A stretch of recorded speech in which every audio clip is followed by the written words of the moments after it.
মুমিন নারীরা মুজাহিদেরা কোনোদিনও উদ্বাস্তু শিবিরে যায় নাই, তারা জীবন দিয়েছে, ইজ্জত দেয় নাই, তারা শত্রুর বুকে আক্রমণ করে তারা আল্লাহর দ্বীন প্রতিষ্ঠা করে আল্লাহর কাছ থেকে সর্বোচ্চ সম্মান করে নিয়েছে।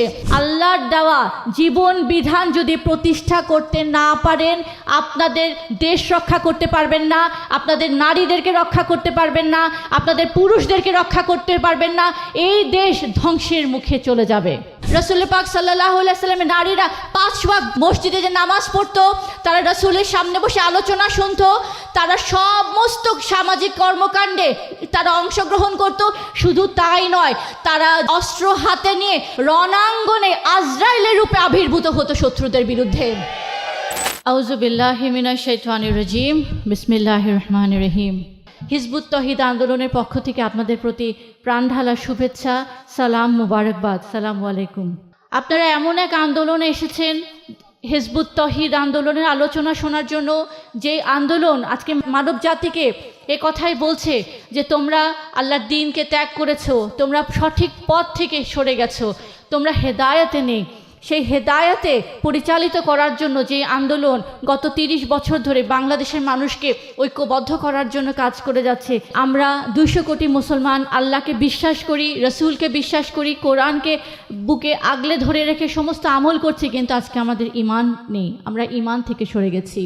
যে আরব জাতি, যাদের কোনো শিক্ষা ছিল না, যাদের হাতে কোনো সম্পদ ছিল না, তারা কিভাবে আল্লাহর এই দ্বীন প্রতিষ্ঠা করার জন্য তারা রসুলের ডাকে ঐক্যবদ্ধ হয়ে তখনকার আরবে দ্বীন প্রতিষ্ঠা করে আরবকে একটা শান্তিময় জীবন ব্যবস্থা উপহার দিয়ে সেখানে সবার জন্য নিরাপত্তা নিশ্চিত করেছিল। আজকে সেই দিকে আমরা যদি তাকাই, আজকে মুসলমানদের দুরবস্থার কোনো শেষ নাই। পুরো পৃথিবীতে আজকে প্রত্যেকটা মুসলমান দেশ মার খাচ্ছে। লাখে লাখে নারীরা আজকে উদ্বাস্তু শিবিরে তাদেরকে নিয়ে যাচ্ছে, ঘর নেই, তাদের বাড়ি নেই। কিন্তু মুসলমানদের তো এই অবস্থা হওয়ার কথা ছিল না, মুসলমানদের তো উদ্বাস্তু শিবিরে যাওয়ার কথা ছিল না। মুসলমান নারীদেরকে তো লাখে লাখে উদ্বাস্তু শিবিরে যে ত্রাণের অপেক্ষা করার কথা ছিল না। আমরা দেখেছি ফিলিস্তিনে 1 বছরের মধ্যে 80,000 মুসলমানদেরকে খুন করা হয়েছে, হত্যা করা হয়েছে, তার অর্ধেকই হচ্ছে নারী। বাংলাদেশও কিন্তু একটা হুমকির মুখে। গত 52 বছরে বাংলাদেশের সংবিধানকে 17 বার সংস্কার করা হয়েছে। গত সরকারের পতনের পরে অন্তর্বর্তীকালীন সরকারের উপদেষ্টা তিনি বলছেন আবারও ওনারা সংবিধানকে সংস্কার করবেন। আমরা বলেছি এই সংস্কার করে আর লাভ হবে না।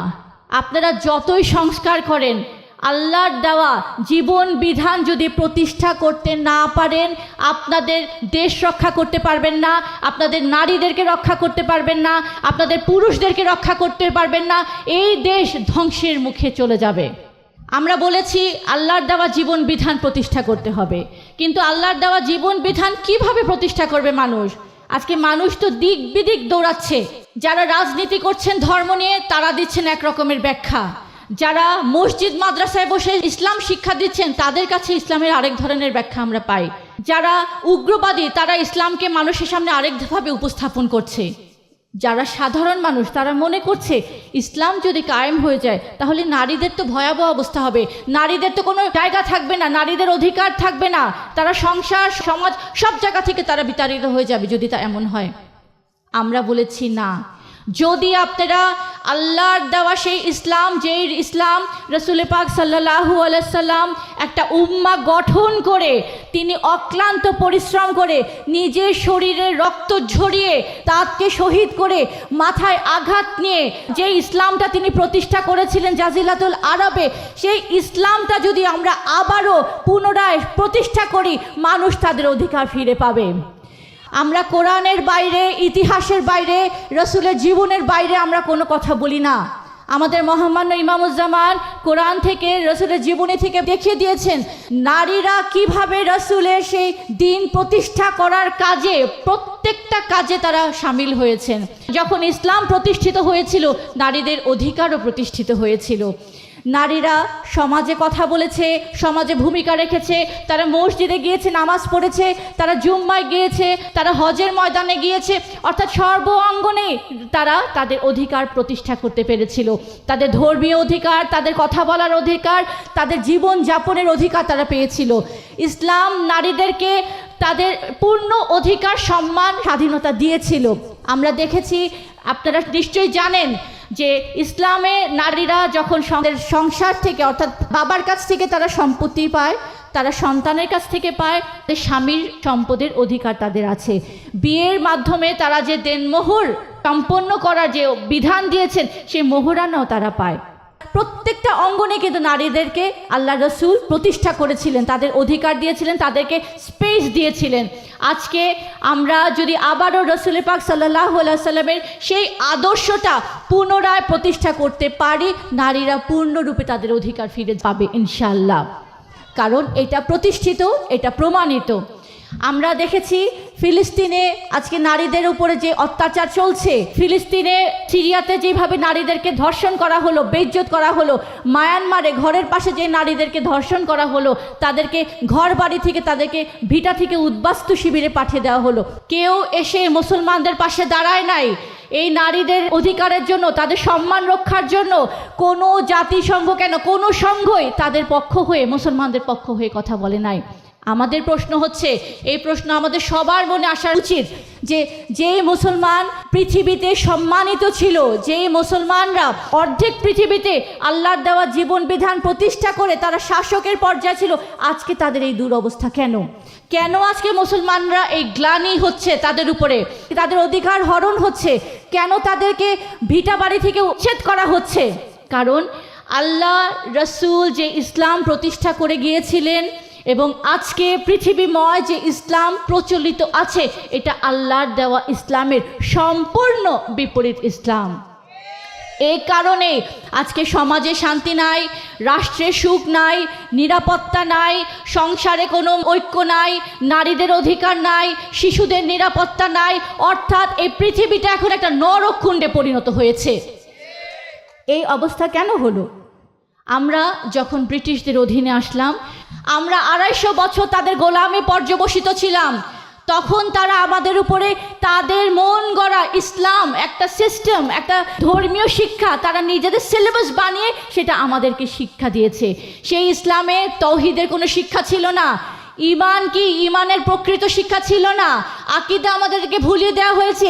যেই জাতিকে রাসূল পাক সাল্লাল্লাহু আলাইহি সাল্লাম একটা উম্মাতে পরিণত করে তাদেরকে শিক্ষায়, দীক্ষায়, সুশিক্ষায়, সামরিক অভিযানে পাঠিয়ে তাদেরকে দিয়ে দিন প্রতিষ্ঠা করে পুরো সমাজের চেহারা বদলে দিয়েছিলেন, যেই জাতিকে আল্লাহ বলেছেন আমি মানুষ সৃষ্টি করেছি আমার খলিফা হিসাবে, আমার প্রতিনিধিত্ব করার জন্য, তোমরা পৃথিবীতে আমার খেলাফত করবে, সেই আকীদা যখন তাদেরকে ভুলিয়ে দেওয়া হয়েছে, যখন তাদেরকে জিহাদ থেকে, তাদের সংগ্রাম থেকে, আল্লাহর দ্বীন প্রতিষ্ঠা করার সেই সংগ্রাম তাদেরকে ভুলিয়ে দিয়ে আত্মার বিরুদ্ধে জিহাদটাকে বড় জিহাদ বলে শিক্ষা দিয়েছে, তখন সেই জাতি তাদের সমস্ত কিছু ভুলে গেছে। তারা ভুলে গেছে এই পৃথিবীতে তারা কেন এসেছে, তারা ভুলে গেছে তারা মানুষ হিসেবে কেন সৃষ্টি হয়েছে, তারা ভুলে গেছে যে তারা রাসূল পাক সাল্লামের আদর্শ কিভাবে মানুষের জীবনে প্রতিষ্ঠা করে এই সমাজকে জান্নাতের সমতুল একটা জায়গায় পরিণত করবে, তারা সেই শিক্ষা থেকে ভুলে গেছে। আজকে তারা সমস্ত শিক্ষা ভুলে আজকে তারা অবলা নারী, আজকে তারা দিক বিদিক জানে না, তারা আজকে ডানে ছাড়লে বামে যেতে পারে না, আজকে তারা পরিবারে একটা কথা বলার সাহস রাখে না, সমাজে তারা বের হতে পারে না। তাদেরকে শিক্ষা দেওয়া হয়েছে যে তোমরা ঘরের থেকে বের হবে না, তোমরা যদি বের হও তোমাদেরকে পরপুরুষ দেখলে তোমাদের ঈমান চলে যাবে। আপনারা কি জানেন রাসূল পাক সাল্লাল্লাহু আলাইহি সাল্লামের নারীরা রাসূলের সাথে থেকে সব কাজে তাদের সহযোগিতা করেছে? আপনারা কি জানেন রাসূল পাক সাল্লাল্লাহু আলাইহি সাল্লামের নারীরা 5 ওয়াক্ত মসজিদে যে নামাজ পড়তো, তারা রাসূলের সামনে বসে আলোচনা শুনতো, তারা সমস্ত সামাজিক কর্মকাণ্ডে তারা অংশগ্রহণ করত। শুধু তাই নয়, তারা অস্ত্র হাতে নিয়ে রণাঙ্গনে আজরাইলের রূপে আবির্ভূত হতো শত্রুদের বিরুদ্ধে। আজকে আপনাদেরকে সেই আকীদা আপনাদের কাছ থেকে ছিনিয়ে নেওয়া হয়েছে, আপনাদের জীবনের লক্ষ্য আপনাদেরকে ভুলে দেওয়া হয়েছে, আপনাদের শক্তি আপনাদের কাছ থেকে ছিনিয়ে নেওয়া হয়েছে, আপনাদের এনার্জি, আপনাদের সাহস সব কিছু দমিয়ে মুছে আপনাদেরকে একটা অবলা নারীতে, একটা প্যাকেটবন্দি নারীতে পরিণত করেছে।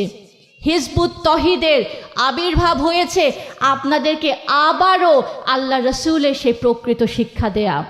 ফিলিস্তিনের নারীদেরকে যখন তাদেরকে উদ্বাস্তু শিবিরে পাঠিয়েছে, তাদেরকে কেউ রক্ষা করে নাই। মায়ানমারে যখন তাদেরকে বেইজ্জত করা হয়েছে, তাদের পাশে এসে কেউ দাঁড়ায় নাই। কিন্তু আমি আপনাদেরকে বলতে চাই, আজকে বাংলাদেশের নারীদেরকে ইনশাল্লাহ সেই পরিণতি ভোগ করতে হবে না। কারণ হিজবুত তৌহিদ নামক এই আন্দোলন আল্লাহর মনোনীত আন্দোলন, বাংলাদেশের মাটিতে প্রতিষ্ঠা হয়েছে। হিজবুত তৌহিদের ইমাম আল্লাহর মনোনীত ইমাম, যেই ইমামের দিক নির্দেশনা যদি আপনারা শুনেন, ইনশাল্লাহ পৃথিবীর কোনো শক্তি আপনাদেরকে পরাজিত করতে পারবে না। উদ্বাস্তু শিবিরে যাবেন কখনো না। মুমিন নারীরা, মুজাহিদেরা কোনো দিনও উদ্বাস্তু শিবিরে যায় নাই। তারা জীবন দিয়েছে, ইজ্জত দেয় নাই। তারা শত্রুর বুকে আক্রমণ করে তারা আল্লাহর দ্বীন প্রতিষ্ঠা করে আল্লাহর কাছ থেকে সর্বোচ্চ সম্মান কুড়িয়ে নিয়েছে।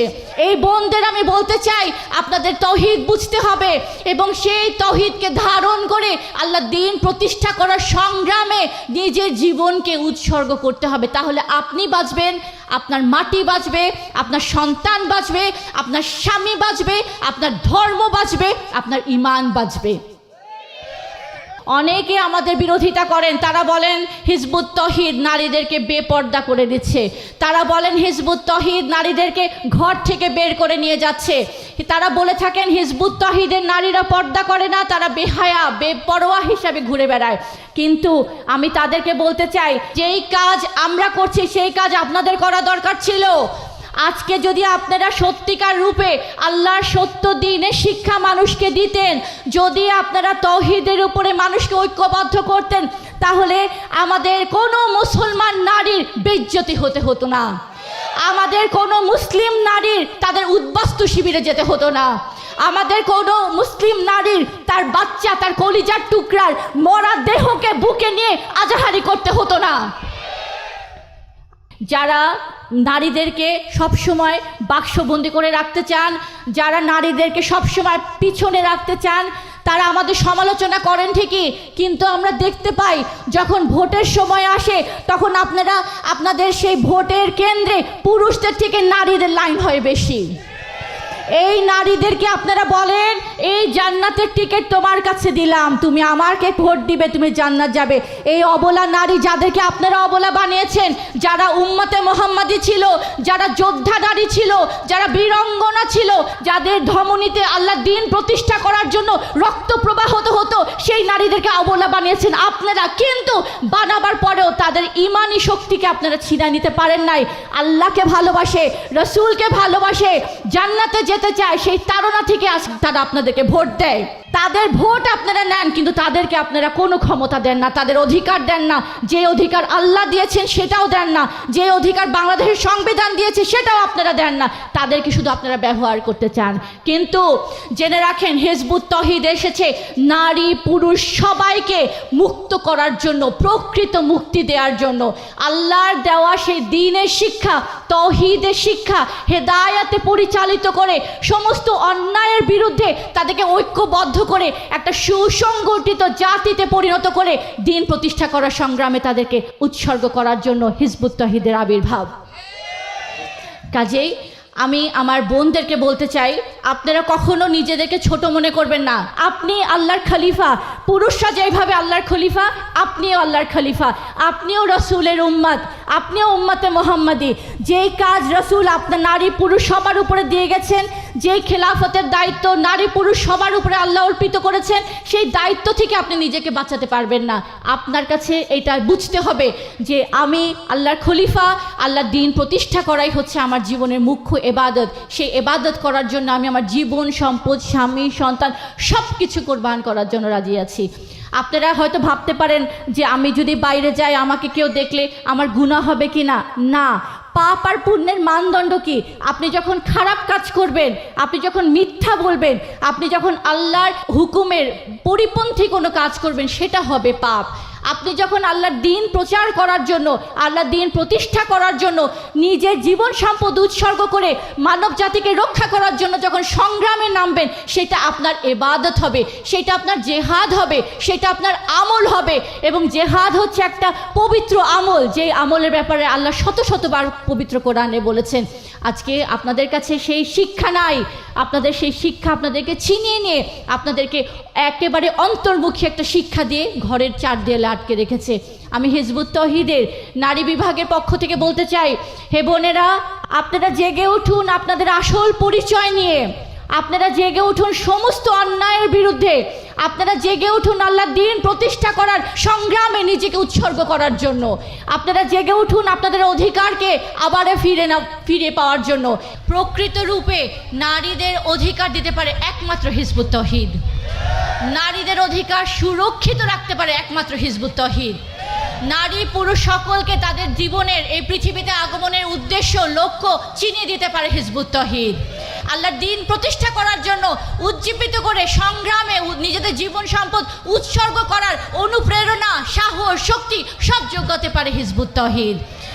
ফিলিস্তিন, মায়ানমার, সিরিয়া, ইরাক সব দেশের নারীদের উদ্বাস্তু শিবিরে যেতে হয়েছে, কিন্তু ইনশাআল্লাহ বাংলাদেশে আমরা এটা হতে দিব না। বাংলাদেশে এটা হবে না, কারণ এই বাংলাদেশে হিজবুত তৌহিদ আছে। আল্লাহর মনোনীত ইমামের দিক নির্দেশনা, হুকুম অনুযায়ী নিজেদের জীবনকে কোরবান করবে, উৎসর্গ করবে, তাদের জন্য আল্লাহ আছেন। তাদের ওয়ালি হচ্ছেন আল্লাহ, তাদেরকে বিজয় দিবেন আল্লাহ, তাদেরকে সম্মান দিবেন আল্লাহ, তাদের হাতে সমস্ত অধিকার তুলে দিবেন ইনশাল্লাহ। সেই লক্ষ্যেই আমরা কাজ করছি। আমাদের জন্য দোয়া করবেন, আমরা যেন আমাদের লক্ষ্যে অটল থাকতে পারি। যতই বাধা আসুক, যতই প্রতিকূল পরিবেশ হোক, পরিস্থিতি হোক না কেন, আমরা যেন আমাদের ইমামের নির্দেশে আমরা যেন দৃঢ় থাকতে পারি। আল্লাহ আপনাদের সবাইকে সত্য বোঝার তৌফিক দান করুক। আল্লাহ হাফেজ, সালামু আলাইকুম।